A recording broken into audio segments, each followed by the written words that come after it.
Hello అండి, welcome back to my channel Bhavya's world 110. చూడండి, ఇవాళ మన రెసిపీ వచ్చేసి పెళ్ళిళ్ళలో భోజనాల్లో గట్టా వడ్డిస్తారు కదా, దొండకాయ కొబ్బరికాయ చక్కగా వేరుశెనగ గుళ్ళు జీడిపప్పు వేసి మనకి ఫ్రై అయితే వేస్తారు కదా, అసలు కమ్మగా టేస్టీగా చాలా బాగుంటుంది కదా.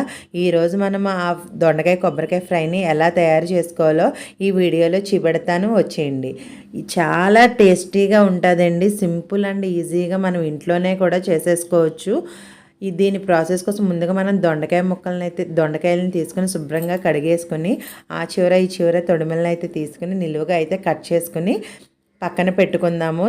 ఈ విధంగా చూడండి ఎలా కట్ చేస్తున్నారో అలాగా కట్ చేసేసి ఒక పక్కన అయితే ఉంచుకుందాము. దొండకాయలు కట్ చేసేసిన తర్వాత స్టవ్ ఆన్ చేసి ఆయిల్ అయితే హీట్ చేసుకుందాము. ఆయిల్ హీట్ అయిన తర్వాత కట్ చేసి పక్కన ఉంచుకున్న దొండకాయ ముక్కలను అయితే మనము ఒక్కొక్క వాయిగా అయితే ఫ్రై చేసుకుందాము. ముందు ఒక వాయికి అయితే నేను ఫ్రై చేయడానికి ముక్కలు అయితే వేస్తున్నాము.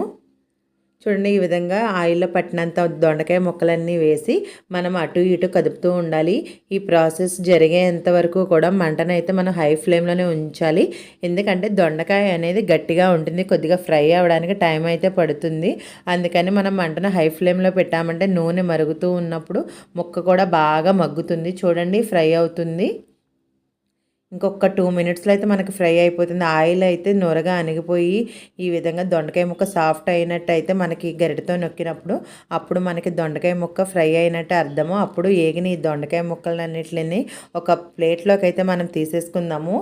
ఒక 2 మినిట్స్ అయితే మనకి దొండకాయలు అనేవి మనకి రెడీ అయిపోయినాయి, చూసారా. ఇప్పుడైతే ఈ దొండకాయ ముక్కలను అయితే మనం ఒక ప్లేట్లోకి అయితే తీసేసుకుందాము.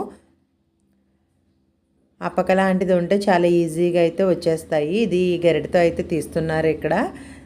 చూడండి, మొత్తము ఈ ఒక ముక్క కూడా లేకుండా మొత్తం తీసేసుకోవాలి. తర్వాత అయితే మిగిలిన ప్రాసెస్ అయితే చేసుకుందాము. ఇదే విధంగా మిగిలిన దొండకాయ ముక్కల్ని కూడా ఆయిల్లో వేసి మనం ఫ్రై చేసుకుందాము.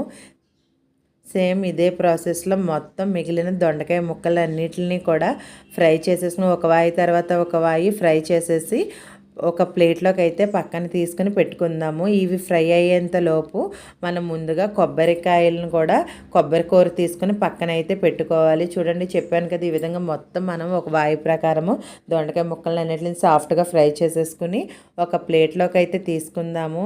ఈ మొత్తం మనము పెద్ద గిన్నెడు తీసుకున్నామంటే అవి ఫ్రై అయ్యేంత వరకు హాఫ్ క్వాంటిటీకి అయితే వస్తాయి. ఎందుకంటే మగ్గి ముక్కలు అనేవి అవుతాయి కదా. తర్వాత కొబ్బరిని కూడా ఫ్రై చేసుకోవాలి మనం. ఈలోపు మనం తాలింపు సరుకులు అయితే కూడా ఫ్రై చేద్దాము. దీనికోసం మనము వేరుశెనగ గుళ్ళు, జీడిపప్పు, పచ్చిశనగపప్పు, మినప్పప్పు, ఆవాలు, జీలకర్ర, ఎండుమిర్చి, కరివేపాకు అయితే తీసుకుందాము. ముందైతే మనము ఆయిల్ హీట్ అయిన తర్వాత వేరుశెనగ గుళ్ళు అయితే వేసుకోవాలి. అవి కొద్దిగా ఫ్రై అయిన తర్వాత పచ్చిశనగపప్పు, మినప్పప్పు కూడా వేసి అవి కూడా కొద్దిగా ఫ్రై అయిన తర్వాత స్టెప్ బై స్టెప్ ఒకదాని తర్వాత ఒకటి వేసుకోవాలి. అవి కూడా కొద్దిగా మనకి దోరగా ఫ్రై అయిన మంచి స్మెల్ అయితే వస్తుంది. అప్పుడు మంటనైతే సిమ్లో అడ్జస్ట్ చేసుకొని ఆవాలు, జీలకర్ర, ఎండుమిర్చి కూడా యాడ్ చేసుకుందాము. ఎండుమిర్చి ఇవన్నీ బాగా ఫ్రై అయిన తర్వాత కరివేపాకు కూడా వేసుకుని ఫ్రై చేసుకుందాము. ఈ క్లిప్లో కరివేపాకు యాడ్ చేసింది అయితే మిస్ అయింది. తర్వాత ఈ తాలింపులను కూడా ఫ్రై చేసి పక్కన ఉంచుకుని దొండకాయ ముక్కలు అయితే వేసేసుకుందాము. తర్వాత చెప్పాను కదా, కొబ్బరి కూర అయితే తీసుకోవాలని. ఈ కొబ్బరి కూరను కూడా మనము మంటను అయితే సిమ్లో పెట్టుకొని బాగా ఫ్రై చేసుకోవాలి. ఎందుకంటే మంటను హై ఫ్లేమ్లో పెట్టామంటే కొబ్బరి అనేది మాడిపోతుంది. ఈ కొబ్బరి కూర కూడా మనకి చెరుసగం వేసుకుంటే టేస్ట్ అనేది చాలా బాగుంటుంది. అంటే ఒక 2 వంతులు దొండకాయలు అనుకోండి, 1.5 వంతు కొబ్బరి అయితే వేసుకుందాము. కొబ్బరిని కూడా స్టెప్ బై స్టెప్ ఒక వాయి తర్వాత ఒక వాయి ఫ్రై చేసి మనం తాలింపు సరుకులు దొండకాయ ముక్కలు వేసుకున్న పళ్ళెంలో అయితే వేసేసుకుందాము. చూడండి, ఈ విధంగా కొబ్బరిని కూడా ఫ్రై చేసి వేసేసుకున్న తర్వాత ఇందులో రుచికి తగినంత సాల్ట్, కొద్దిగా కారము, కొద్దిగా పసుపు, చికెన్ మసాలా పొడి ఉంటుంది కదా, అది కూడా వేసుకొని ఒక్కసారి గరిటతో పైకి కిందికి కలుపుకొని మనం టేస్ట్ని అయితే చూసుకున్నామంటే మనకి రుచికి నోటికి సరిపడినంత టేస్ట్కి అంటే మనకి ఫ్రై అనేది రెడీ అయిపోతుంది. ఇంతేనండి, ఈ ప్రాసెస్లోనే క్యాటరింగ్ వాళ్ళు కూడా మనకి దొండకాయ కొబ్బరికాయ ఫ్రై అనేది పెడతారు. ఈ ప్రాసెస్ని సింపుల్గా చేసేసుకుంటే పిల్లలు కూడా చాలా ఇష్టంగా తింటారు. మన దొండకాయ ఫ్రై అయితే రెడీ అయిపోయింది. వీడియో నచ్చినట్లయితే సబ్స్క్రైబ్ చేయండి.